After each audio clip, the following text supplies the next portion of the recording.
വളരെ രുചികരമായ ഒരു ചിരട്ടപ്പുട്ടുണ്ടാക്കുന്നത് എങ്ങനെയെന്ന് നമുക്ക് നോക്കാം. ഇതിനായിട്ട് ഞാനിന്ന് നാളികേരം ഉടച്ചപ്പോൾ നന്നായി ഉണങ്ങിയ ഒരു നാളികേരം ആയതുകൊണ്ട് ചിരട്ട മാത്രം അത് വേറിട്ട് കിട്ടി. എന്നാൽ പിന്നെ ഞാൻ വിചാരിച്ചു ചിരട്ടപ്പുട്ടുണ്ടാക്കാൻ പറ്റിയ ചിരട്ടയാണല്ലോ എന്ന് എഴുതി. അങ്ങനെ ഞാനതിനെ നല്ല രീതിയിൽ മയപ്പെടുത്തി ഒരുക്കാമെന്ന് വിചാരിച്ചു. ഇതിനായിട്ട് നമ്മൾ ആ ഹോളൊക്കെയുള്ള കണ്ണുള്ള ചിരട്ട എടുത്തിട്ട് അതിലെ വലിയ കണ്ണിനെ അത് ഹോളാക്കിയിടണം. ഇവിടെ ശരിക്കൊരു ഹോള് പോലെ കാണും മിക്ക ചിരട്ടയിലും. അത് തന്നെ ഹോളാക്കി എടുത്തിട്ട്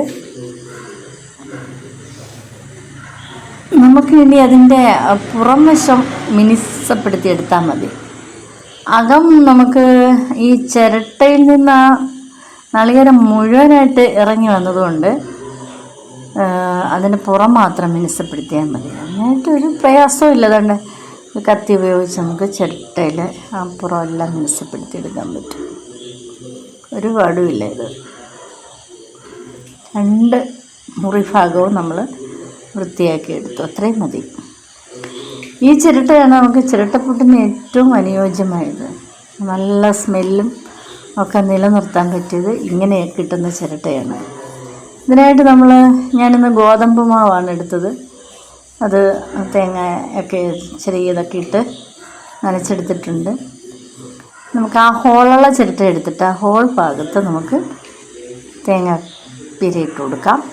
പിന്നെ നമ്മൾ നനച്ച് വെച്ചിരിക്കുന്ന മാവിട്ട് നന്നായിട്ട് ആവശ്യത്തിന് ഒരു വേണ്ട രീതിയിൽ ചെറുതായി ഒന്ന് അമർത്തിയാൽ മതി. അത് നമുക്ക് കുക്കറിനകത്താണ് ഇത് വയ്ക്കേണ്ടത്. കണ്ടോ, കുക്കറിൻ്റെ നമ്മുടെ ആ ക്യാപ്പ് എടുത്തിട്ട് അതിൻ്റെ മുകളിൽ നമ്മളിതൊന്ന് വയ്ക്കുക. അത്രയേ ഉള്ളൂ. അടച്ചു വെച്ചാൽ മതി. അപ്പോൾ അതിൽ നിന്ന് വെന്ത് കഴിയുമ്പോഴാണ് ഈ ആവി വരുന്നത്. അതൊരു 10 സെക്കൻഡ് കൂടെ വെച്ച് കഴിയുമ്പോഴേക്കും വേഗം അത് വെന്ത് കിട്ടും. അപ്പോൾ തന്നെ നല്ല മണം വരും. അത് ചിരട്ടയുടെ മണമാണ്. ഉണ്ടോ, നല്ല ചിരട്ടപ്പുട്ട്. ഇനി ഒരെണ്ണത്തിനും കൂടി ഉണ്ട് മാവ്. അപ്പോൾ പിന്നെ ഒന്നുകൂടി റെഡിയാക്കി അതുപോലെ തന്നെ.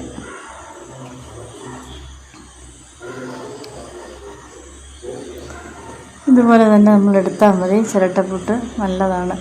നമ്മൾ ഈ ചിരട്ടപ്പുട്ടെന്നൊക്കെ പറയുന്നത് ഒരു സ്റ്റീലിൻ്റെ ഒരു ചിരട്ട ഷേപ്പിലുള്ളത് കിട്ടും. പക്ഷെ അതിനൊക്കെ വെച്ചാൽ സ്റ്റീൽ പാത്രത്തിൽ വയ്ക്കുന്നു എന്നുള്ളതേ ഉള്ളൂ. ഇതുപോലെ ചിരട്ടയുടെ സ്വാദൊന്നും ഉണ്ടായിരിക്കുകയില്ല. അപ്പോൾ ഇങ്ങനെയുള്ള ഒരു ചിരട്ട കിട്ടിയാൽ എല്ലാവരും അത് റെഡിയാക്കിയെടുത്ത് ചിരട്ടപ്പുട്ടിന് വേണ്ടി ഉപയോഗിക്കേണ്ടതാണ്. അപ്പോൾ എല്ലാവരും ഒന്ന് ശ്രമിച്ച് നോക്കുക. ഓക്കേ.